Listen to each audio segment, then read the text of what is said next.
കാഫി സ്ക്രീൻഷോട്ടുമായി ബന്ധപ്പെട്ട് UDF police മാധ്യമ ഗൂഢാലോചന അവസാനിപ്പിക്കണമെന്നാവശ്യപ്പെട്ട് CPIMന്റെ നേതൃത്വത്തിൽ SP ഓഫീസിലേക്ക് മാർച്ച് സംഘടിപ്പിച്ചു. മാർച്ച് CPM ജില്ലാ സെക്രട്ടറി M മെഹബൂബ് ഉദ്ഘാടനം ചെയ്തു. എന്റെ ഇഷ്ടങ്ങൾ എന്റെ ഫാമിലിക്ക് അറിയാം. Family wedding centre.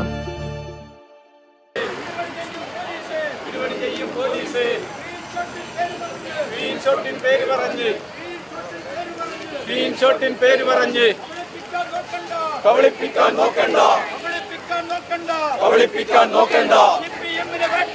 CPM-നെ വേട്ടയാടി മുഖമറ തീർക്കാൻ നോക്കണ്ട.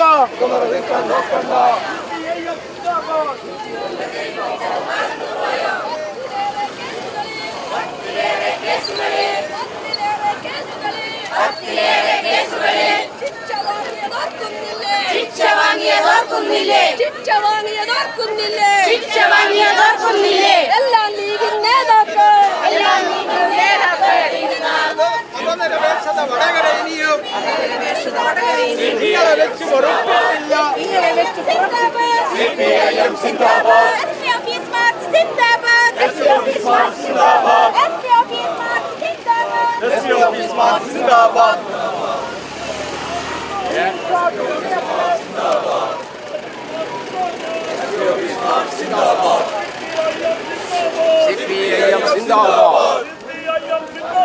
CPIM സിന്ദാബാദ്. രക്തസാക്ഷികൾ സിന്ദാബാദ്. രക്തപതാക സിന്ദാബാദ്.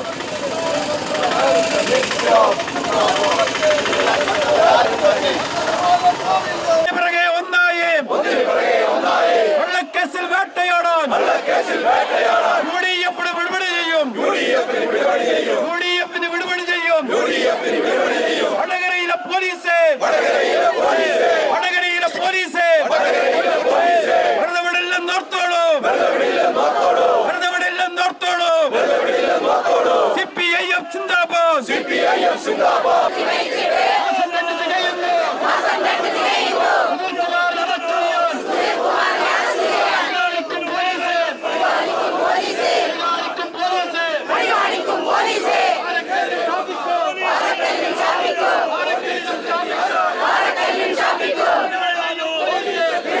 ബഹുമാനപ്പെട്ട സൂപ്രണ്ട് ഓഫ് പോലീസ് SP അവരോട് വളരെ വിനയത്തോടെ പറയാണ്, നിങ്ങൾ പൂർവകാല ഇവിടത്തെ പ്രവർത്തനങ്ങളെ പരിശോധിക്കുമ്പോ ഈ ഗ്രീൻ ഷോട്ടിന്റെ പേരിൽ നിങ്ങൾ ആദ്യം അറസ്റ്റ് ചെയ്ത് ചോദ്യം ചെയ്യേണ്ടത് ഇവിടുത്തെ യൂത്ത് കോൺഗ്രസുകാരെയും യൂത്ത് ലീഗുകാരെയുമാണ്, DYFI-കാരെയല്ല.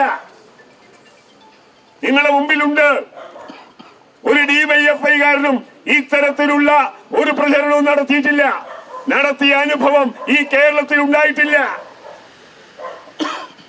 അത് ഷെയർ ചെയ്ത അതിന്റെ അടിയിൽ ഞങ്ങളുടെ പാർട്ടിയുടെ പ്രതിനിധികളോ മറ്റാരെങ്കിലും ഷെയർ ചെയ്തിട്ടുണ്ടെങ്കിൽ അത് ഷെയർ ചെയ്തതിന് അടിയിലുള്ള കാര്യം നിങ്ങളൊന്ന് മറച്ചു വെക്കുന്നത് ഇത് അപകടകരമാണ്.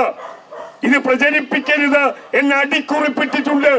ഞങ്ങൾ പറയുന്നു, ഞങ്ങൾ എടുക്കേണ്ടത് ആ അടിക്കുറിപ്പിട്ടിട്ടുണ്ട്. നിങ്ങൾ ഞങ്ങളുടെ നേതാക്കന്മാർക്ക് നേരെ തിരിയുന്നുണ്ടല്ലോ. ഇവിടെ 11 DYFI-കാരെ 6-7 മണിക്കൂർ ഇവിടെ ചോദ്യം ചെയ്തിട്ട് അവരോട് പറഞ്ഞു, എന്താ നിങ്ങൾ ആര് പറഞ്ഞിട്ടാ നിങ്ങൾ ചെയ്തതെന്ന് പറഞ്ഞാൽ മതി, നിങ്ങളെ വിടാം. അതൊരു ലക്ഷ്യമുണ്ട്. ഞങ്ങളൊക്കെ ജയിലറയും അതിനകത്തുള്ളതെല്ലാം കണ്ടതാ. ലോക്കപ്പ് മർദ്ദനമൊക്കെ നേരിട്ടവരാ. അറിയാം, നിങ്ങൾ കേരളത്തിലെ ഏറ്റവും വലിയ പോലീസ് മർദ്ദനത്തിനിരയായ ആളാ 10 കൊല്ലം കേരളത്തിലെ മുഖ്യമന്ത്രിയായത്. അറിയാം, നിങ്ങൾ സഖാവ് പിണറായി വിജയൻ MLA ആകുമാണ് കണ്ണൂരിലെ നടു റോഡിലിട്ട് വലിച്ച് അറസ്റ്റ് ചെയ്ത് കൊണ്ടുപോയി ലോക്കപ്പിലിട്ട് തല്ലിച്ചതച്ച് മാതിരി തല്ലിച്ചതക്കല നിയമസഭയുടെ ചരിത്രത്തിനകത്ത്. അത് കഴിഞ്ഞ് നിയമസഭയിൽ വന്ന സഖാവ് പിണറായി വിജയന്റെ ഒരു പ്രസംഗമുണ്ട്, നിയമസഭാ രേഖയിലുണ്ട്, അത് വായിക്കണം. ആരും കരയും. അതുകൊണ്ട് ഞങ്ങൾക്ക് ഇതൊന്നും പ്രശ്നമല്ല. ഞങ്ങൾ എല്ലാ കാലത്തും ഈ പാർട്ടി വളർന്നിട്ടുള്ളത് കള്ളക്കേസിനെ അതിജീവിച്ചാണ്. അധികാരി വർഗത്തിന്റെ മർദ്ദനോപകരണങ്ങളെ മല്ലിട്ടുകൊണ്ട് ഒഴുക്കിനെതിരെ നീന്തിയാണ് ഈ പ്രസ്ഥാനം ഇന്നിങ്ങനെ എത്തിയിട്ടുള്ളത്. എന്നുള്ളത് ആ പ്രസ്ഥാനത്തെ അടിച്ചമർത്താൻ നിങ്ങൾക്ക് കഴിയില്ല. നിങ്ങളൊക്കെ പൂർവീകരുണ്ടല്ലോ, പലരും മൺമറഞ്ഞു പോയത്. അവര് ശ്രമിച്ചിട്ട് നടന്നിട്ടില്ല. ഈ പാർട്ടി അവര് നടന്നിട്ടില്ല. എന്നിട്ട് ഇപ്പൊ ഞങ്ങളുടെ ഒരു DYFI പ്രവർത്തകനെ ഇതിനകത്ത് ഇട്ടിട്ട് ശരിയാക്കി കളയാന്ന് കരുതുക നിങ്ങള് ആണോ? യഥാർത്ഥ പ്രതിയെ കണ്ടുപിടിക്കണം ഞങ്ങൾക്ക് ആഗ്രഹമുണ്ട്. പക്ഷെ അത് ഉറവിടം കണ്ടുപിടിക്കണം. ഉറവിടം കണ്ടുപിടിക്കാതെ പോലീസ് കേസ് മുന്നോട്ട് പോകില്ലെന്ന് പറഞ്ഞ ഒരു പോലീസ്, നിങ്ങളെ പോലീസ് ഈ പോലീസ് തന്നെയല്ലേ? ഭരണം മാറുമ്പോ അതിന്റെ നിയമത്തിനും അതേപോലെ തന്നെ നിയമ നടപടിക്കും എന്താ വ്യത്യാസം? ആധികാരികമായി പറയും നിങ്ങൾ പറയും. ഞങ്ങളിങ്ങനെ ഒരു മാർച്ച് നടത്തുന്നത് രാഷ്ട്രീയ പ്രേരിതമായി ഞങ്ങളെ ലക്ഷ്യം വെച്ചുകൊണ്ട് ഞങ്ങളുടെ DYFI സഖാക്കളെ കള്ളക്കേസിൽ കുടുക്കണമെന്ന ധാരണയോടുകൂടിയുള്ള പ്രവർത്തനം നടത്തിയത് കൊണ്ടാണ് ഞങ്ങൾ ഈ പോലീസ് സ്റ്റേഷൻ മാർച്ച് നടത്തുന്നത്. ഈ പോലീസ് സ്റ്റേഷൻ മാർച്ചിൽ ഇത് ഒതുങ്ങില്ല. ഒതുങ്ങുമെന്ന് കരുതുകയും വേണ്ട. ഞങ്ങൾ ഇനിയും ശക്തമായ സമരവുമായി ഞങ്ങൾ മുന്നോട്ട് പോകും. പക്ഷെ ഞങ്ങളുടെ നീതി, ഞങ്ങൾ ചൂണ്ടിക്കാണിക്കുന്ന സത്യം, ആ സത്യത്തെ തിരിച്ചറിയാൻ ഈ നാട് തയ്യാറാകുന്നില്ലെങ്കിൽ കണ്ണടച്ചിരുട്ടാക്കി മുന്നോട്ട് പോകാൻ ഷാഫിയെയും അതേപോലെ തന്നെ പാറക്കല്ലേയും സമ്മതിക്കില്ല എന്ന് കണ്ടോളണം.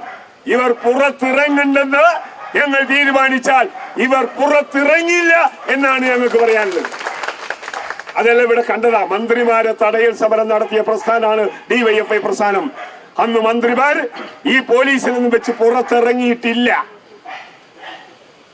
ഒരു പരിപാടിയും ആ സമരം തുടങ്ങിയത് മുതൽ കേരളത്തിലെ മന്ത്രിമാർക്ക് നടത്താൻ കഴിഞ്ഞിരുന്നില്ല. ഇതെല്ലാം നാട് കണ്ടതാ. ഞങ്ങൾ അതിലേക്കൊന്നും കൊണ്ടുപോകണ്ട. ഞങ്ങളിൽ നിന്ന് സമാധാന ഗോപാല മാഷ് പറഞ്ഞ പോലെ സമാധാനപരമായി ഞങ്ങളുടെ പ്രതിഷേധം രേഖപ്പെടുത്താനാവുന്നത്. വളരെ സമാധാനപരമായി തന്നെയാണ് ഞങ്ങൾ ഈ മാർച്ച് നടത്തുന്നത്. ഞങ്ങൾ സാധാരണ ഞങ്ങളുടെ ജനാധിപത്യത്തിനകത്ത് പൂർണ്ണമായും അനുവദനീയമായ സമരമുറകൾ മാത്രമാണ് ഞങ്ങൾ എടുക്കാറ്. എന്നാൽ അതിനാക്രമണകരമായി നേരിടാൻ ശ്രമിക്കുമ്പോൾ ഞങ്ങൾ ഗാന്ധിസത്തിൽ വിശ്വസിക്കുന്നവരല്ല. വലത്തെ ചെവിട്ട് തടി കിട്ടി ഇടത്തെ ചെവിട് ഞങ്ങൾ കാണിക്കില്ല. വലത്തെ ചെവിട്ട് തടിക്കുമ്പോ ഞങ്ങൾ ആ കൈ പിടിക്കും. അതെത്ര വലിയവനായാലും ഞങ്ങൾ പിടിക്കും. അത് നിങ്ങൾ മനസ്സിലാക്കണം. അതുകൊണ്ട് ഈ കാര്യത്തിനകത്ത് ഞങ്ങൾ ഇത്രയും പോലീസ് വേട്ടയാടലൊക്കെ എത്ര കണ്ടുവന്നവരാ. ജയിലിൽ കിടക്കാത്ത ഞങ്ങളുടെ നേതാക്കന്മാരും ഞങ്ങളുടെ പ്രവർത്തകരും കുറവായിരുന്നു ഒരു കാലത്ത്. അതുകൊണ്ട് ജയിലും ലോക്കപ്പും പോലീസ് മർദ്ദനമൊന്നും ഞങ്ങൾക്കൊരു പ്രശ്നമല്ല.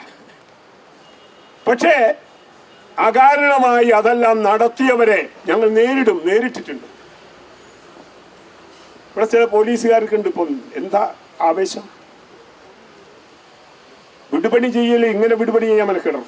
ആ പോലീസുകാരനൊന്നും നേരാം വണ്ണം റോട്ടിലിറങ്ങി അവരെ വീട്ടുകളിലേക്ക് പോകാൻ കഴിയാത്ത അവസ്ഥ സൃഷ്ടിക്കണമെന്ന് ഞങ്ങളുടെ പാർട്ടി തീരുമാനിച്ചാൽ അത് സൃഷ്ടിച്ചതുപോലെ തന്നെ ഉണ്ടാകും എന്ന് കൂടി ഞാൻ ഓർമ്മിക്കുക.